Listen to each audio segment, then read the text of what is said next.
Picture this. You're 23 years old, about to go home from a great night out with friends when you accidentally fall off a third-story parking ramp directly onto your head, shattering your cervical spine, becoming instantly paralyzed, and told that you'll never be independent again. That's Christina. Or picture being 47, a hardworking laborer, sometimes putting in 80 hours a week to support your family, suddenly facing a disabling mid-back injury, where doctors tell you your only hope might be major spinal surgery. For most, a frightening situation with significant risks, a long recovery, and no guarantee that you'll ever be able to go back to that grueling occupation. That's John. But what if I tell you their stories don't end in despair? They end in hope, powered by the body's own healing intelligence. These stories aren't just about mending spines. They're about unleashing the untapped potential in every human body. For 300,000 years, humanity has thrived on self-repair mechanisms. Our immune systems constantly survey for invaders. They eliminate damaged cells. Our bodies heal wounds and knit broken bones. This self-regulating intelligence has been the silent engine behind our continued human existence.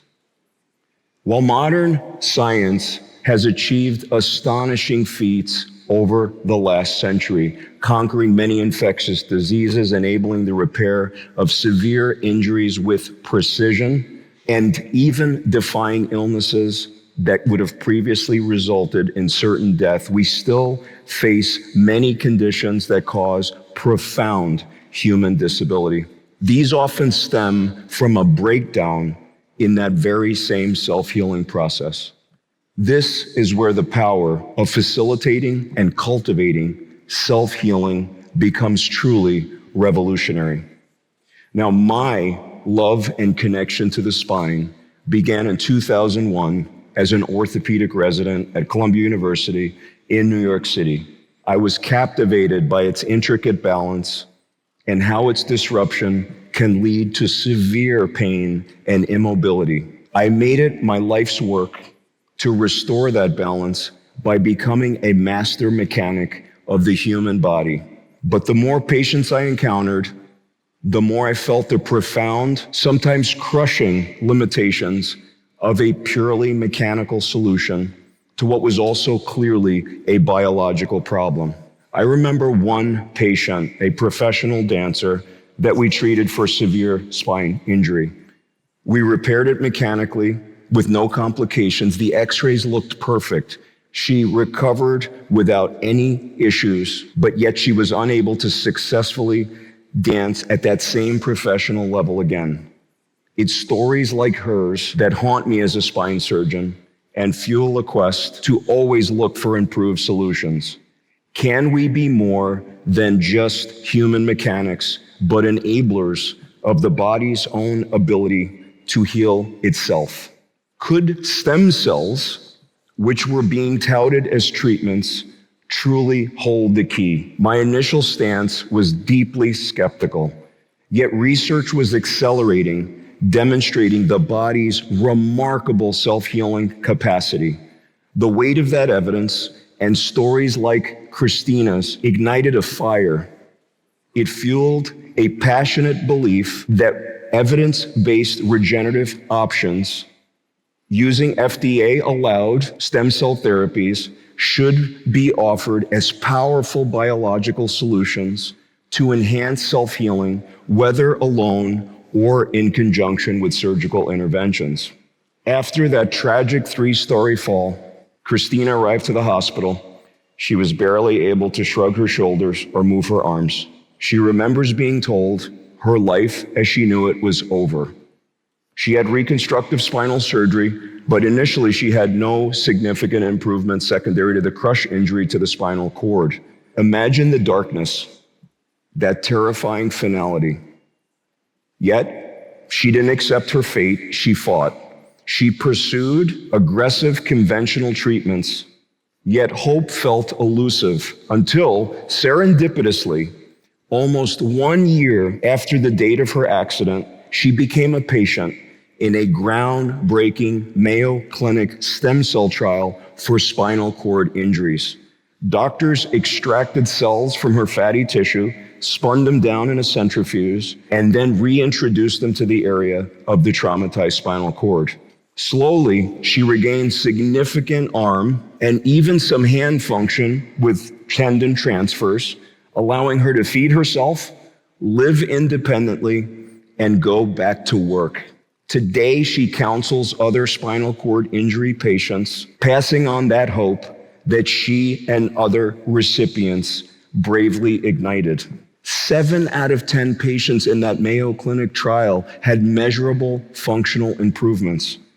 The Yale stem cell study echoed that hope, with 12 of 13 showing benefit and over half showing measurable motor improvements, like gripping objects or taking steps, proving that stem cells can unlock partial recovery. Now, this crisis touches everyone, whether individually or through seeing it with friends and family. Globally, 1 billion people suffer from back and neck pain, the leading cause of disability worldwide. In the US alone, 25 million people suffer from chronic daily pain, with spine conditions being a primary cause. On top of that, 18,000 new spinal cord injuries occur each year. These aren't just figures, they're lives undone, future stolen, a parent unable to hold their child, a worker sidelined by agony, a life trapped with no independence. This profound drain on human potential costs the global economy hundreds of billions and exacts an even greater toll on lost work, broken dreams, and strained families. Adding insult to injury, hope is often cruelly withheld. Pervasive myths about stem cells abound. That stem cells are only embryonic, that they're dangerous, that they're a magic cure-all, that they're always tied to cloning. These myths block patients from accessing therapies now. These truths are sadly amplified, not just by ignorance, but by an unseen barrier, the corporatization of healthcare, with no middleman to benefit from the patient's own cells being reintroduced into their own bodies, the financial incentives that fuel the promotion of other interventions simply don't exist. This lack of financial champions for regenerative therapies slows their broader adoption, keeping people trapped in the dark, desperate for a light that already exists. Remember John? He was one of them, suffering from agonizing pain and not getting better with conventional treatments. He sought multiple opinions, and the consensus was surgery might give him the best option to reduce his pain. The uncertainty cast a shadow over his life as he was concerned about the risks, the recovery, but most importantly, the prospect of not being able to go back as a laborer, the only work he had ever known. He stumbled upon a provider that offered him a regenerative path with the understanding he still may require spine surgery. He elected to have concentrated stem cells taken from his hip and then introduced with precision injections into the area of his injured spine.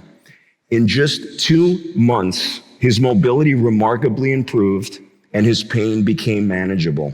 He returned to a functional life, regaining his identity and future, not only avoiding surgery, but regaining joy in the simple things, like playing catch with his child.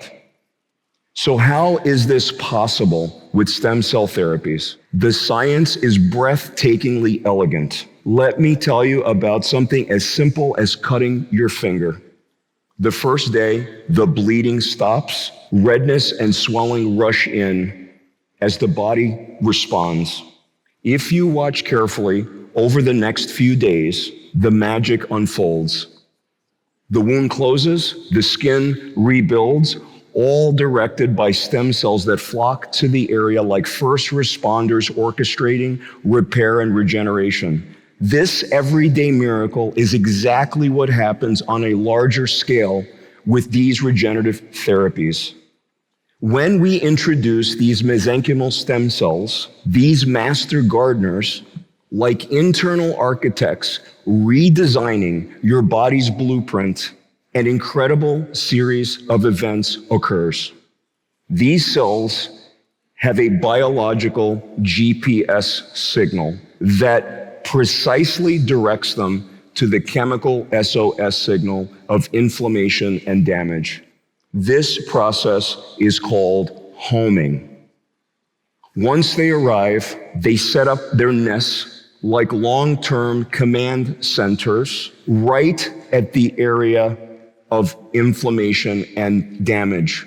From there, they work continuously as a living pharmacy, eluding tiny messengers that decrease inflammation, reduce scarring, promote the formation of new blood vessels, and direct the cells around them to repair and rebuild. Dr. Arthur Kaplan, who coined the term mesenchymal stem cells, brilliantly suggested changing the name to medicinal signaling cells to better capture the essence of how these cells work. In Christina's case, those cells homed to the area of damage in the spinal cord, sparking regeneration. What about John? In those 2 months, those cells went to work to decrease inflammation, promote healing, allowing him to improve his pain and increase his mobility.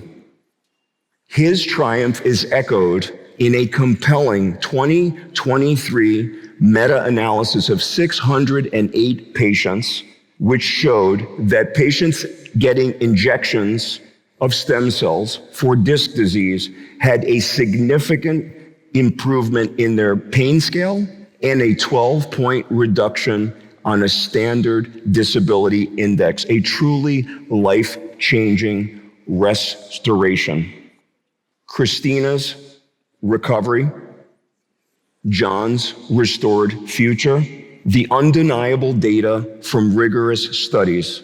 These are more than just isolated victories. These are postcards from the future of medicine, a future that's already here with therapies accessible now, a future where we move beyond simply managing disease with medications and mechanical solutions and focus on cultivating the body's innate wisdom. Crucially, while today our focus has been on the spine, these regenerative therapies are creating a massive impact in so many other areas of medicine. In orthopedics, for example, in osteoarthritis, for shoulder, hip, knee, and ankle injuries, tendinitis, and beyond, clinical studies are looking at stem cell therapies for brain disorders, psychiatric conditions, autoimmune disorders, and other systemic illnesses. There is a palpable excitement around the science of regenerative medicine because it is showing so much benefit in a vast spectrum of conditions. But this vital race against time and this broader revolution is hindered. A deep skepticism beyond simple misinformation persists. I know I was one of them. We are trained in rigor, and change feels challenging, sometimes even unsafe. Many physicians, like myself, are trained in traditional interventions and get mired into these professional silos, and sometimes we are not able to open our minds to the possibilities of something newer like regenerative medicine. The public, wary from misinformation, becomes understandably hesitant. And add to that the inertia of old systems and the corporatization of healthcare, people are blocked from accessing these therapies, especially when they are most effective earlier in the disease.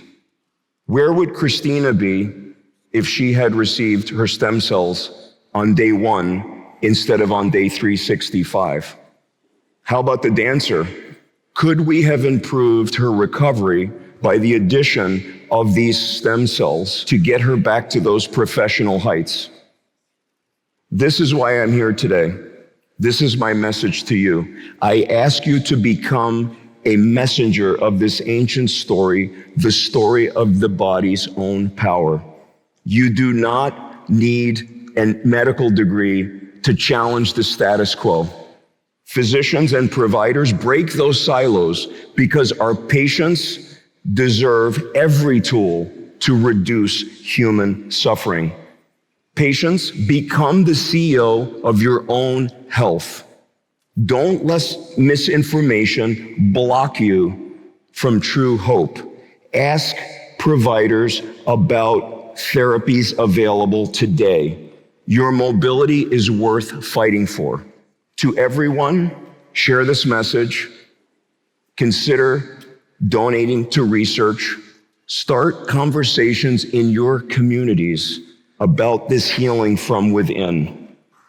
Together, we can build a future where this philosophy of empowering the body's own innate healing abilities transforms human longevity, dramatically enhances recovery and performance, and reduces the devastating global burden of chronic pain.